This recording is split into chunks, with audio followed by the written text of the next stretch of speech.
La historia a continuación trata de dos jóvenes que al intentar cumplir uno de sus sueños desaparecieron de forma misteriosa en un bosque. Y cuando te digo de forma misteriosa, créeme que las cosas que pasaron allí no tienen explicación ninguna. Pero para que la puedas entender, escucha lo que viene a continuación. Estaré expresando una serie de fechas porque en estas fechas acontecieron acontecimientos claves, valga la redundancia. Y es necesario que la mencione, así que Enro te explica ahora. Las jóvenes de esta historia son Chris Kremer y Lisanne Fromm, y para poder entender cómo ambas decidieron adentrarse en el sendero del pianista donde serían vistas por última vez, debemos conocer cuáles eran sus planes futuros. Chris Kremer fue una joven holandesa nacida el 9 de agosto de 1992 en los Países Bajos. Se crió en la ciudad de Amersfoort. Era una persona creativa, apasionada por el arte y las fotografías. Lisanne Fromm también se sentía atraída por lo mismo, lo único que esta era más reservada y sentía una pasión imparable por los deportes. En el 1991 nació en el mismo país que su amiga Chris, y a sus 22 años ya había finalizado sus estudios al igual que su amiga, en el área de psicología, y Chris en artes y culturas, a sus 21 años de edad. Como ambas tenían cosas en común, se sentían bien compartiendo juntas, y es así como deciden trabajar en un café para ahorrar dinero y cumplir uno de sus sueños, que era viajar a Panamá. Querían aprender español, conocer nuevas culturas y hacer voluntariado con niños en Boquete. De esta manera, en marzo de 2014, estando lista para su viaje, tomaron un vuelo hacia Centroamérica y llegaron el día siguiente a Boquete. Se instalaron en una familia anfitriona y pasaron días explorando, tomando fotos y compartiendo en redes sociales. Y hasta aquí, todo parece estar bien. Pero las cosas empezarían a cambiar el 1 de abril a las 10:30 am, cuando salieron a recorrer el sendero El Pianista, una caminata de aproximadamente 4 horas por la selva panameña. Cuando haces estos tipos de recorridos, si hay algo que no puede faltar, es el agua y la comida. Y ellas sabían muy bien esto. Por eso, en la mochila azul de Lisanne deciden llevar estas cosas, incluyendo sus celulares, un iPhone que pertenecía a Lisanne y otro Samsung Galaxy que pertenecía a su amiga Chris. Llevaron gafas de sol, pasaporte, una cámara Canon, efectivo y algo muy propio de las chicas, 2 sostén. Y bueno, con todos estos sujetos y un perro que la acompañaba para guiarle en el camino, dieron inicio a su caminata por el sendero, sin explicarle a nadie sus planes con detalles. Es así como a las 11 de la mañana a 12:30 pm tomaron varias fotos, algunas de ellas mostrando el paisaje y selfies sonrientes, incluyendo la última foto antes de que cayera la noche. Las jóvenes parecían estar muy contentas y que no corrían peligro, pero a las 1 p.m. fueron vistas por el punto más alto del sendero por un grupo de turistas. Después de ese momento, nadie más la volvió a ver. Y presta mucha atención aquí porque las cosas ya empiezan a nublarse un poco, porque ya era la 1 de la tarde. El camino de regreso era un recorrido de 4 horas aproximadamente, y ellas no conocían bien la zona. Lo correcto era devolverse, y ellas siguieron avanzando, y como a las 4:30 pm se registró el primer intento de llamada de emergencia a Europa. Llamada realizada del teléfono de Lisanne, pero no lograron conectar debido a la baja señal, y ya el hecho de haber realizado este tipo de llamada señalaba de que algo ya no andaba bien. Lamentablemente cayó la noche y las chicas no regresaron, y la dueña del hostal notó algo extraño. Su perro que la había acompañado volvió solo, y esto la preocupó un tanto, pero a la vez pensó que las chicas habían cambiado de planes y que, bueno, quizás se desviaron por otro sitio y por ahí van a pasar la noche. Pero este pensamiento cambiaría en la mañana siguiente, el día 2 de abril, al ver que aún las chicas no regresaban.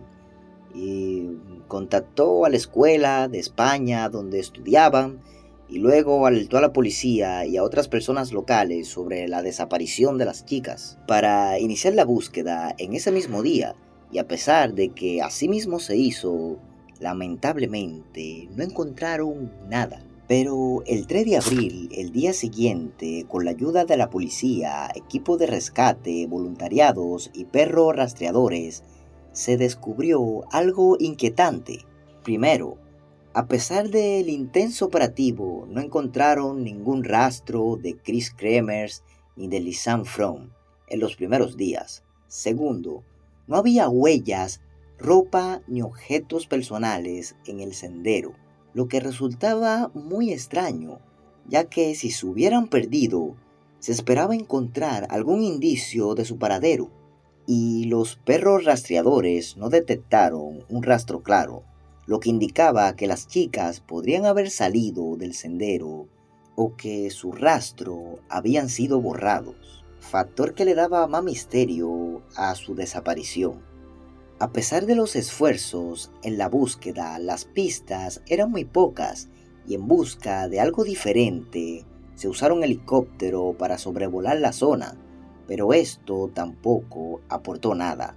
Cada segundo que pasaba, la desaparición de estas jóvenes se tornaba más misteriosa. A pesar del despliegue de rescatistas y lugareños que conocían la selva, no hubo hallazgos significativos en los primeros días, y la llamada de auxilio que las desaparecidas realizaron el 1 de abril a las 4:39 p.m. parecía ser el único momento en que podían encontrarlas con vida, pero nadie pudo localizarla a tiempo.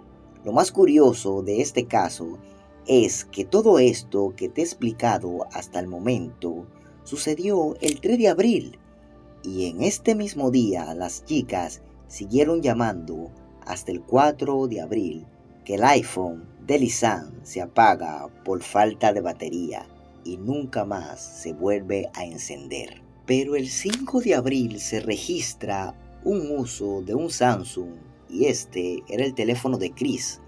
Alguien intentó ingresar el PIN varias veces, pero con errores, lo que sugiere que Chris ya no estaba en condiciones de usarlo o que otra persona intentó acceder, no teniendo éxitos en sus intentos. Del 6 al 8 de abril, la cámara Canon de Lisanne muestra 90 fotos tomadas en la madrugada, entre la 1 de la mañana y la 4 a.m. Algunas imágenes muestran piedras, ramas, una bolsa roja, envoltorios de caramelos y lo que parece ser cabello rubio, posiblemente de Chris. Al parecer, intentaban dejar pistas o hacer señales con el flash en la oscuridad. No se sabe. El 11 de abril se enciende el Samsung de Chris por última vez en la mañana y no se hacen más llamadas ni mensajes, lo que indica que para ese momento probablemente ya no quedaba nadie con vida. A finales de abril la búsqueda se redujo drásticamente ya que no había rastros claros de las chicas y las pistas que habían eran como un pajar en el desierto. En mayo la búsqueda oficial de las chicas ya no era una prioridad. Aparentemente, con todo lo que se había hecho y lo poco que se había conseguido, no se iba a lograr nada. Así que dejar este caso a un lado disimuladamente fue la opción escogida. Pero el 14 de junio de 2014, cuando la historia de Chris y Lisanne había pasado a ser una historia más de personas desaparecidas, una lugareña encontró algo que cambiaría el rumbo de interés de la búsqueda y la investigación. Una mujer indígena llamada Natividad Guerra de la comunidad del Alto de Romero encontró una mochila azul a la orilla del río Culebra, en una zona muy remota de la selva panameña. Y lo que te tengo que decir ahora posiblemente no lo creas, pero lo que la mochila tenía eran los celulares de ambas chicas, el iPhone y el Samsung, la cámara Canon de Lisanne con las 90 fotos tomadas en la madrugada del 8 de abril, sus gafas de sol, dinero en efectivo, pasaporte y las botellas de agua. Y esto sí queda mucho de qué hablar y a la vez complica más las cosas. Lo más inquietante fue que todos los objetos estaban secos y en buen estado, a pesar de haber pasado 2 meses en la selva y en temporada de lluvias. Esto parece como que si tuviera en tu casa en la parte más cuidada de todas, lo que hizo sospechar que la habían colocado allí recientemente. El 19 de julio de 2014, pocos días después del hallazgo de la mochila, la policía y los lugareños encontraron resto óseo disperso a varios kilómetros del sendero original, cerca del río Culebra. Encontraron un pie dentro de una bota sin la otra parte del cuerpo, un fémur, una pelvis y otras partes del cuerpo humano. El pie pertenecía a Lisanne y el fémur y la pelvis pertenecía a Chris. Lo más inquietante de todo esto es que extrañamente los huesos de Chris estaban blanqueados, sin rastro de carne ni daños naturales, como si estuvieran tratados con químicos. Y los huesos de Lisanne aún tenían rastro de piel adherida, lo que sugiere que no tuvieron expuesto tanto tiempo. Y no se encontraron cráneos ni la mayor parte de sus cuerpos, lo que generó muchas teorías sobre lo que realmente pasó. Hasta el día de hoy no hay una versión definitiva que explique lo que realmente le sucedió a Chris Kremers y a Lisanne Fromm. Lo que sí sabemos que todo pinta muy raro, porque desaparecieron de forma misteriosa y a pesar de que la buscaron el mismo día, no encontraron ni siquiera una pista a dónde se encontraban. Realizaron llamada de emergencia, pero esta no conectaron. Y después de 2 meses buscándola, y ya aparentemente cuando no había esperanza, apareció la mochila con todo lo que las jóvenes llevaban. Esto daba la señal de que si alguien le hizo algún daño, fue con el propósito de llevarse lo que tenían en la mochila.